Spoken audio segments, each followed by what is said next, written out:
மீன ராசிக்கார அன்பர்களே, மீன ராசியில் பிறந்தவங்களாம் வாழ்க்கையில் எப்படா முன்னேறலாம் அப்படின்னு காத்து கொண்டு இருக்கும்போது திடீர்னு எவனா ஒரு ஆள் குறுக்க போவான். திடீர்னு குறுக்க போகிறவன் சும்மா போனானா பரவாயில்ல, போயிட்டு இருக்கிறவனை காது மேலே சப்புன்னு ஒரு அடி வச்சுட்டு போவான். திருப்பி அவனை அடிக்கவும் முடியாமல் என்ன பண்ணுறதுன்னு தெரியாமல் உள்ளுக்குள்ளே கோபத்தை வச்சுக்கிட்டு ஒரு தவிப்போடு இருக்கக்கூடிய உங்களுக்கு தான் இந்த வீடியோ. நிறைய பேருக்கு பண விஷயமா ரொம்ப லாக்காயிருப்பீங்க. எந்த கோயிலுக்கு போனாலும் இன்னும் ஒன்றும் செட் ஆகலையே சார் அப்படின்னு யோசிச்சுட்டு இருப்பீங்க. ஒரு சிலருக்கு குடும்ப ரீதியான விஷயங்கள்லாம் மாட்டியிருப்பீங்க. இன்னொருத்தருக்கு தேவையில்லாத பிரச்சனைகள் நீங்கள் போய் மாட்டியிருப்பீங்க. உங்களுக்கு அது சம்மந்தமே இருக்காது. ஆனால் நடுவில் நீங்கள் போய் ஜாமீனுக்கு இருக்கிற மாதிரி நீங்கள் இருந்துட்டு இருப்பீங்க. வேறு எவனோ ஒருத்தர் 2 பேர் சண்டை போட்டு வந்துருப்பான், சமாதானப்படுத்த நீங்கள் போயிருப்போம், உங்களுக்கு ஒரு அட்டி விழுந்துருக்கும். ஸோ இந்த மாதிரி நிறையா விஷயங்கள்னால, தேவையில்லாத சில விஷயங்கள்னால தேர்டு பர்சனால் மாட்டிக்கொண்டு இருக்கக்கூடிய மீனராசிக்கு தான் இந்த வீடியோ. ஸ்கிப் பண்ணாமல் பாருங்கள். உங்களது வாழ்க்கையை மிக மிக முக்கியமாக மாற்றக்கூடிய சில நேரங்களில் இந்த 10 நிமிஷமும் உங்களுக்கு அந்த ஒரு முக்கியமான நேரம் அப்படின்னு நீங்கள் நோட் பண்ணிக்கோங்க. சரி, அந்த 10 நிமிஷத்தில் என்ன சொல்லிட போகிறீங்க? நல்லது நடக்குதுன்னு சொல்ல போகிறீங்க. எல்லாரும் சொல்கிறது தான். இது வரைக்கும் சொன்னது எங்கேயா நடந்திருக்கு? யூடியூப்பில் சொன்னது எங்கேயா நடந்திருக்கு? தெளிவாக ஒன்றே ஞாபகம் வச்சுக்கணும். மீனராசியில் பிறந்த அத்தனை பேர்த்துக்கும் சொன்ன எல்லா விஷயமும் நடக்கணும் அப்படின்னா இந்நேரம் எங்கேயோ இருந்திருப்பீங்க. ஏன் தெரியுமா அது நடக்கிறதில்ல? மீன ராசியில் மட்டும்தான் நீங்கள் ஒன்று உள்ள தசாபுத்தின்னு ஒன்று இருக்குது. லக்கினம் உங்களுக்கு வேறு, நட்சத்திரம் வேறு, நீங்கள் இருக்கக்கூடிய லொக்கேஷன் வேறு.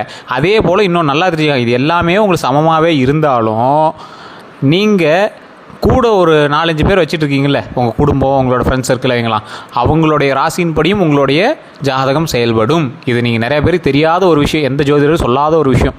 என்ன அப்படின்னா, ஒரு ஆள் பிறப்பிலிருந்து அவனோட வாழ்க்கை முழுவதும் அவன் ஒரு ஜாதகம் மட்டும் செல்லாது. அவனோடு பிரயாணிக்கக்கூடிய மற்ற அனைத்து ஜாதகங்களும் செல்லும். அதுக்கு தான் திருமணத்துக்கு போது இருக்கக்கூடிய சொந்தத்தெல்லாம் செக் பண்ணிட்டு கல்யாணம் பண்ணும்போது கூட ஜாதகத்தை பார்த்து கல்யாணம் பண்ணுறாங்க. அது நிறைய பேருக்கு தெரியறதில்ல. ஏன் அந்த பொண்ணோட ஜாதகம் மட்டும் அதுக்கு செட் ஆகிறதுன்னு இல்லை, பையனோட ஜாதகம் பொண்ணோட ஜாதகம் 2 இணைந்து செயல்படணும். அப்போ தான் நன்மை நடக்கும் அப்படிங்கிற ஒரே காரணத்துக்காக தான் 2ஐயும் வச்சு அதுக்கு தகுந்த மாதிரி ஜாதகத்தை பார்த்து அதுக்கு தகுந்த மாதிரி பொருத்தம் பார்த்து கல்யாணம் பண்ணுறாங்க. இது நிறைய பேருக்கு தெரியறதில்ல. பொருத்தம் பார்த்து கல்யாணம் பண்ணால் சண்டை போடாமல் இருப்பாங்க. இது மட்டும் தான் உங்களுக்கு தெரியும். வாழ்க்கையில் அடுத்தடுத்த ஜென்ரேஷன் உருவாகிறதுக்கும் அந்த ஜாதகம் செயல்படும். உங்களோட ஒருத்தர் ஜாதகம், உங்களோட ஜாதகத்தை மட்டும், உங்களோட மேனுவல் புக்கை மட்டும் வச்சு உங்களோட இதில் எதுவும் பண்ண முடியாதுங்க. உங்களோட குடும்பத்து ஜாதகத்தையே பார்த்தா மட்டும்தான் உங்களுக்கு A to Z அக்குவேர் ஆணி வரை என்ன நடக்குது ஏது நடக்குதுங்க A to Z இந்த நாள்லேருந்து இந்த நாள் வரைக்கும் நடக்கும். அதோட லாங்கிடியூட் எங்கே எவ்வளோ தூரம் நிற்குது, அதோட ஆக்சிஸ் எந்த அளவுக்கு திரும்பி இருக்குது, எத்தனை டிகிரி திரும்பி இருக்குது, எந்த கட்டத்துக்கு திரும்பி இருக்குது, அது எல்லாமே கம்ப்ளீட்டாக பார்த்து சொல்லிடுவாங்க. சார், மீனராசிக்காரர்கள் எங்களோட வாழ்நாளில் ஒரு டைமாவது விஷப்பூச்சினால் கடி வாங்கியிருப்பாங்க. இது உண்மையாக இல்லையான்னு மறக்காம கமெண்ட் செக்ஷனில் பதிவிடுங்க. ஏதோ ஒரு விஷப்பூச்சி கண்டிப்பாக. அதே போல் இந்த மீனராசிக்காரர்கள் அவங்களுடைய தாய் வழி தந்தை வழியில் பெரிய சப்போர்ட்லாம் இருக்காது. இவங்க சுயம்பு. இவங்க போய் நிற்கக்கூடிய ஒவ்வொரு இடத்துலையும் சொத்து சம்மந்தப்பட்ட பிரச்சனைகள் கண்டிப்பாக இருக்கும். நிலம் அளக்கிறது, நிலம் பிடிக்கிறது, இந்த மாதிரி விஷயங்கள், இல்லை வீடு பிரச்சனை, வீடு இல்லாமல் 2 பேர் பிரச்சனை, வாடகை வீட்டில் இருக்கிறதுனால இந்த மாதிரி நிலம் வீடு இந்த மாதிரி விஷயத்தில் நிறைய பிரச்சனைகளை சந்திச்சிருப்பீங்க. இவங்கெல்லாம் பூலோகநாதர் கோயில்னு ஒன்று இருக்குது திருச்சியில். அந்த கோயில் கண்டிப்பாக போய் வணங்கிட்டு வாங்க. அது உங்களுக்கு ரொம்பவே நல்லது. மீனராசிக்காரர்களுக்கு சொல்கிறேன். எந்த கோயில், எந்த ராசிக்காரர் இருந்தாலும் போய்ட்டு தான் ரொம்ப நல்லது. சிறுவாபுரி கோயிலுக்கு நிறைய பேர் போய்ட்டு வருவாங்க. சிறுவாபுரி முருகர் கோயிலுக்கு, நீங்கள் பூலோகநாதர் கோயிலுக்கும் போய்ட்டு வாங்க. ரொம்ப ரொம்ப நல்லது. அதே போல் இந்த ராசிக்காரர்களுக்கு ஒரு முக்கியமான விஷயத்தை சொல்லிடுறோம். மீன ராசிக்காரர்கள் உடல் ரீதியான ஆரோக்கியத்தில் கவனத்தை 100 மடங்கு செலுத்த வேண்டிய ஒரு குறிப்பிட்ட நேரம் இது. ஏன் சார் 100 மடங்கு செலுத்தணும் அப்படின்னா, உடல் ரீதியான உபதைகள் ஏற்கனவே உங்களுக்கு இருந்துகிட்ருக்கும். உங்களுக்கு அது என்னன்னு தெரியாமல் கூட இருக்கும். அதுக்கோசரம் ஜாதகத்தில் சொன்னாங்க நல்லா இருக்குன்னு சொல்லிட்டாங்க சார் அப்படின்னு நீங்கள் ஃப்ரீயாக விடக்கூடாது. ஜோதிட ரீதியாக செக் பண்ணி உங்களுடைய பக்கத்தில் இருக்கக்கூடிய டாக்டர்கிட்டையோ இல்லை அதுக்கான டாக்டர்கிட்ட போய் செக் பண்ணி அது என்ன தீர்வோ அதை செஞ்சுக்கோங்க. ஜாதகத்தை நம்பிட்டு உட்காந்துருக்காதீங்க. அதே போல் இந்த ராசிக்காரர்கள் ஒரு ஹைலைட்டட் பர்சன். ஒரு 100 பேர் இருக்கானா இந்த ராசிக்காரன் தனியாக தெரியுமா? சார், அவன் வெறும் 1000 ரூபா கூலிக்காரனாக இருக்கட்டும், வெறும் 500 ரூபா கூலிக்காரனாக இருக்கட்டும், ஆனால் அந்த ஆள் மட்டும் தனியாக தெரியும். அவன் ஏதோ ஒரு விஷயத்தில் ஒரு யூனிக்கான ஒரு பர்சனாக தெரியும். மீனராசி அவ்வளோ ஒரு டிஃப்ரெண்ட் பர்சன். ஏன்னா குணத்தில் இந்த ஆள் தங்கையா, கையில் தான் காசு இல்லை, மனசு இருக்குதியா, செய்யணுங்கிற மனசு வேணும் இல்லை, அந்த மனசு இவர்கிட்ட மட்டும்தான் இருக்கும். எத்தனை பேருக்கு நன்மை செஞ்சவன் தெரியுமா? துரோகிகளை அதிகமாக சந்தித்த ராசியில் மீனராசியும் ஒன்று. ஆனால் துரோகிகள்கிட்டையும் தெரிஞ்சும் இயல்பாக பழகக்கூடிய ஒரு அப்பாவி ராசியில் மீனராசி ஒன்று.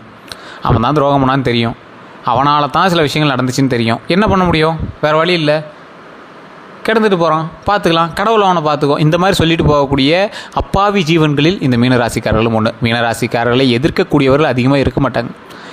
அதிகமாக எதிர்க்கக்கூடியவர்கள் இருக்க மாட்டாங்க. அப்படி எதிர்த்தானா அவன் இருக்க மாட்டான். இதுதான் மீனராசியோட ஹைலைட்டு. இந்த மீனராசிக்காரன் ஒரு ஹீரோ அப்படிங்கிறது அவனுக்கு மட்டும் தெரிஞ்சதில்லை, சுற்றி இருக்கிற எல்லாத்துக்கும் தெரிஞ்சது. சுற்றி இருக்கிற எல்லாத்துக்கும் ஒரு மிராக்கிள் பர்சனாக தெரியும் மீனராசி. என்ன சார் மிராக்கிள், இதில் என்ன சார் மிராக்கிள் இருக்குது அப்படின்னு கேட்டிங்கன்னா, இவனுக்கு மட்டும் எப்படி இதெல்லாம் நடக்குது அப்படின்னு நினைப்பாங்க. இந்த ஆள் மட்டும் எப்படி சாதிக்கிறான், இவனால் மட்டும் எப்படி முடியுது. ஒரு சிம்பிள் மேட்டராக இருக்கும், உங்களுக்கு சாதாரண மேட்டராக இருக்கும். வீடு எல்லாம் எல்லாரும் கட்டுற மாதிரி தான் வீடு கட்டியிருக்கோம், கடை வாங்கி தான் கட்டியிருக்கோம் அப்படின்னு கேட்டால் அவன் வந்து திடீர்னு சொல்ல இவனால் மட்டும் எப்படி முடியுது, ரொம்ப நாளாக பார்க்குறான் ஆனால் இவன் மட்டும் எப்படி பண்ணான் அப்படின்னு உங்கள் மேலே ஒரு ஆர்வமாகும். ஆர்வங்கிறது பொறாமன்னு கூட நீங்கள் வச்சுக்கலாம்னு வச்சுக்காங்களே. ஸோ அந்த மாதிரி ஒரு பொறாமையை உருவாக்குற அளவுக்கு உங்களுடைய வளர்ச்சி உண்டாகிட்டே இருக்கும். பெரிய விஷயமானு கேட்டால் உங்களுக்கு சாதாரணம் தான் தோணும், ஆனால் அது பார்க்கக்கூடியவனுக்கு அது பெரிய ஹைலைட்டாக தெரியும். அந்த மாதிரி அடிக்கடி சாதனை பண்ணி கொண்டே இருக்கக்கூடிய ராசி. சாதனை பண்ணி என்ன சார் பண்ணுறது, சாதனை பண்ணி அவங்க முன்னாடி கந்திஷ்டி இல்லாமல் வாழ்றது பெரிய விஷயமா இருக்குது சார் அப்படிங்கிறவங்களாம் நல்லா நோட் பண்ணிக்காங்க. உங்களுக்கு கந்திஷ்டி ரொம்பவே அதிகமாகவும் இருக்குது. இனி வரக்கூடிய காலங்களில் கந்திஷ்டி வர அளவுக்கு வளர்ச்சியும் உண்டு. அப்படி ஒன்றும் தெரியலையே, இப்படி தான் நல்லது நடக்குதுன்னு சொல்லி எங்கேயா நல்லது நடந்துச்சு அப்படின்னா உங்களுக்கான தசாபுத்தி காலம் மாற்றங்கள்னால உங்களுக்கு சின்ன சின்ன விஷயங்கள் தள்ளி போகுதுன்னு அர்த்தம். மீனராசிக்காரர்களுக்கு ஏற்கனவே தசாபுத்தி மாற்றத்தினால் நன்மைகள் பிறந்தாச்சு. ஒரு சிலருக்கு மட்டும் கையில் கிடைத்த சில விஷயங்கள் உங்களுக்கு கிடைப்பதற்கு அதுக்கான கால தாமதம் ஆகுது. க்யூவில் நிற்க ஆரம்பிச்சிட்டிங்க, தூரமாக வந்து பார்த்துட்டு இருக்கிறோம், இங்கேருந்து பார்த்துட்டு இருக்கிறோம், ஆனால் நீங்கள் க்யூவில் நிற்கிறீங்க. உங்களுக்கான டைம் வரும்போது ஆட்டோமேட்டிக்காக வாங்குவான். உங்களுக்கான டைம் வரும்போது உங்களுக்கான கிரக பார்வை வந்து உங்கள் மேலே விழும்போது அதை யாரும் தடுக்காத பட்சத்தில் உங்கள் கைக்கு கிடைக்கும். ஆனால் மீனராசியில் என்ன தெரியுமா சார், அப்படி தான் சார் சொல்கிறாங்க, ஆனால் போய் கையில் வாங்கலான்னு அந்த க்யூலேருந்து கையில் வாங்கலான்னு போகும்போது நடுவில் எவனோ ஒரு இருக்கும் போய் தட்டி விட்டு போயிடறான் சார் அப்படிங்கிற மாதிரிலாம் இருக்கும். இது மாதிரிலாம் நிறைய நடந்திருக்கு. ஆனால் இந்த தடவை உங்களை யாரும் தட்டிவிட்டு போக மாட்டாங்க. உங்களுக்கான வாய்ப்பு கண்டிப்பாக கிடைக்கும். உங்களுக்கான கிடைக்க வேண்டிய நன்மை கிடைப்பதற்கு அந்த குலதெய்வ வழிபாடும் உங்களுக்கு பெரும் உறுதுணையாக இருக்க போகுது. மீனராசிக்காரர் குலதெய்வ ஒரு ஹைலைட் பர்சன், ஒரு ஃப்ரெண்ட்லி பர்சன். நீங்களாம் குலதெய்வத்துட்டு போய் உங்கள் அப்பா அம்மாட்ட எப்படி கேட்குறீங்களோ அது மாதிரி கேட்கலாம். மற்ற ராசிகளுக்கு இல்லாத ஒரு விஷயம் இந்த ராசிக்கு ஒன்று இருக்குது அப்படின்னா குலதெய்வத்தினுடைய ஆற்றல் அதிகம். அதே மாதிரி தாய் வழி தந்தை வழியில் பெரிய உங்களுக்கு ஒரு சொந்தங்களோ இல்லை பெரிய ஒரு உங்களுக்கான பாசிட்டிவ் பாயிண்ட்ஸ் அங்கே இல்லை அப்படின்னாலும் முன்னோர்கள் வழியில் உங்களுக்கு நன்மை உண்டு. பூர்வீக சொத்துக்கள் ஓரளவுக்கு உங்களுக்கு பொருந்தும். ஒரு சிலருக்கு பொருந்தாது மீனராசியில், எங்களோட ஜாதக கட்டத்தின் அடிப்படையில். ஆனால் ஒரு சிலருக்கு இந்த மீனராசியில் பூர்வீக சொத்துக்கள் பொருந்தும். விட்டு போன சொத்துக்களை கூட நீங்கள் கவரக்கூடிய ஒரு ராசி. அதே மாதிரி உங்களுக்காக ரொம்ப நாளாக ஏங்கி தவிச்ச சில நிலங்கள், வீடு, வாகனம் அதெல்லாம் வாங்கக்கூடிய ஒரு அற்புதமான காலகட்டம் வரக்கூடிய காலகட்டங்களில் இருக்குது. ஆனால் தற்போதைய நிலைமையில் அதுக்கு நீங்கள் ஸ்டெப் வேணும் எடுக்கலாம். இந்த காலகட்டம் இந்த 15 நாட்களில் வரக்கூடிய நாட்களில் இருக்குது. அதே போல் இந்த ராசிக்காரர்கள் வண்டி வாகனம் வாங்கலாம். இந்த டைமு ட்ரை பண்ணிங்கன்னா வாங்கலாம். வண்டி வாகனமும் நீங்கள் வாங்கி அதை பொறுமையாக தான் ஹேண்டில் பண்ண வேண்டிய நேரம். அதான் உடல் ஆரோக்கியத்தில் கவனமாக இருக்கணும். முன்னாடி வீடியோ சொல்லிட்டலாம், 100% கவனமாக இருக்கணும். அது வண்டி ரீதியாகவும் சரி, உடல் ரீதியாகவும் சரி. வண்டியில் ரொம்ப பாதுகாப்பாக போயிட்டணும். ட்ரிப்பு போயிட்டு வரீங்கனாலும் ரொம்ப பாதுகாப்பாக போயிட்டணும். லீவில் இதுக்கு போயிட்டுறாங்க, அங்கே போய்ட்டுறாங்க அப்படின்னா தண்ணியில் விளையாடும் போது ரொம்ப எச்சரிக்கையாக விளையாடணும். தண்ணியில் ரொம்ப கவனமாக இருக்க வேண்டிய ராசியில் மீனராசி ஒன்று. மீனராசி மீன் சின்னம் சார், எப்படி சார் தண்ணியில் எங்களை சார் என்ன சார் அதுன்னீங்கன்னா தண்ணியில் தான் கவனமாக இருக்கணும். ஸோ தண்ணி, நெருப்பு 2 விஷயத்துலையும் மீனராசி ஜாக்கிரதையாக இருக்கணும்.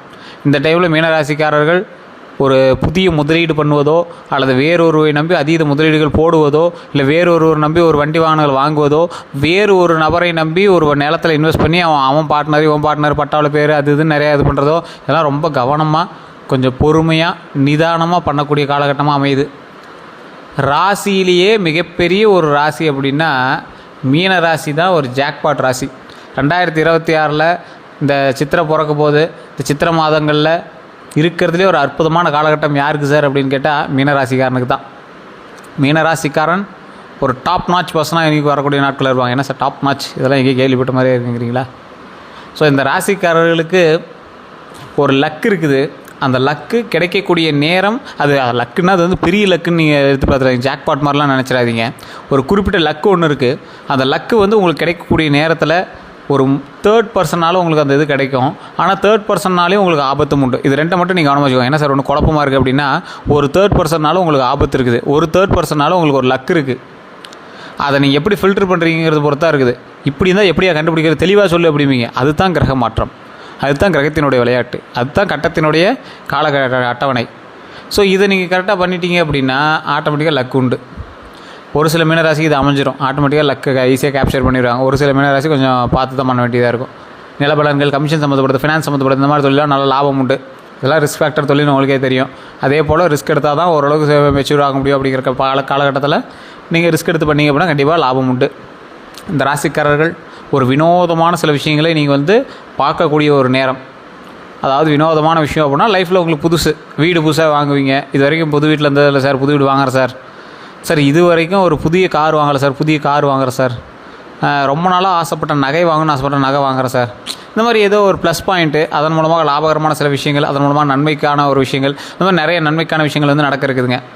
தொழிலில் நல்ல லாபம் முன்னேற்றம் அடைவதற்கான ஒரு அற்புதமான காலகட்டத்தில் இதுவும் ஒன்று. இந்த காலகட்டத்தை பயன்படுத்துங்க, மிஸ் பண்ணிடாதீங்க.